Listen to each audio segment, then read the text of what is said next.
Mau saya bilang kalau berbahaya tidak, berpengaruh ke janin tidak, tapi bikin ibu tidak nyaman ya. Kenapa keluhan di kakinya menjadi lebih sering pada ibu hamil? Karena beban tubuhnya menjadi lebih banyak.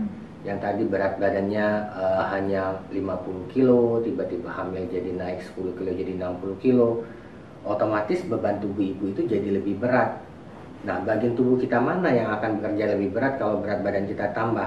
Ya, pasti adalah kaki dan daerah tulang belakang sampai tulang ekor. Makanya ibu hamil, keluhan yang paling sering itu ya keluhan pegel-pegel dari leher sampai ke tulang ekor, sama betis yang suka sakit terus. Ya, sebenarnya salah satu cara bukan untuk menghilangkan, tapi untuk mengurangi keluhan itu satu, pijet. Pijet nggak ada masalah, selama hamil boleh-boleh aja dipijet.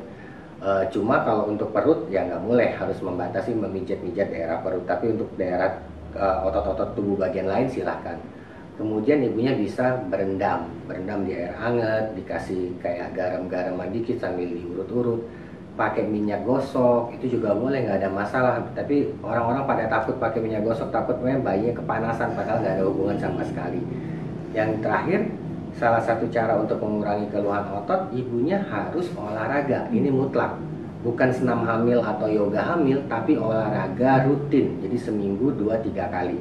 Misalnya sebelum mandi, ibunya stretching, yang gerakan ototnya seperti ini, hitungan kanan kiri, supaya otot-otot tubuh bagian belakangnya jadi lemes, tidak terlalu kaku.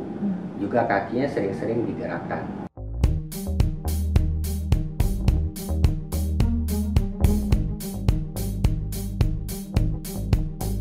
Kalau flu dan batuk, sebenarnya janin itu sudah diciptakan sedemikian rupa, sedemikian kuatnya untuk tidak langsung terpengaruh dengan apapun yang terjadi pada ibunya. Jadi janin ada rahim, ada plasenta, ada cairan ketuban, di tubuh ibu ada hati, ada ginjal, ada mekanisme imun yang lain. Jadi kalau ada infeksi pada ibu, tidak serta-merta bayinya pasti akan mengalami infeksi, karena ada perlindungan sendiri tapi bagi si bayi. Tetapi pada kondisi-kondisi yang berlanjut, misalnya infeksi yang berlanjut, ya bisa saja bayinya tertular. Tetapi kalau hanya sekadar flu, batuk pilek yang nggak usah berlebihan minum obat segala macam, karena flu dan batuk pilek itu biasanya disebabkan oleh karena virus, dan virus itu dia akan hilang sendiri kalau daya tahan tubuh ibunya bagus. Nah, gimana supaya daya tahan tubuh ibunya bagus? Ibunya harus istirahat, konsumsi makanan yang tinggi protein, sama makan buah atau sayur dan kadar vitamin C-nya tinggi. Jadi dia daya tahan atau imunitasnya akan baik.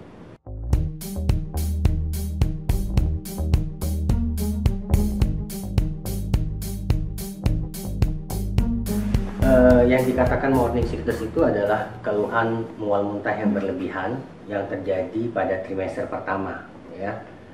Kalau sudah trimester pertama masih morning sickness, masih mual muntah berlebihan, kita harus cari apakah ada underlying disease lain yang menyebabkan dia mual muntah berlebihan.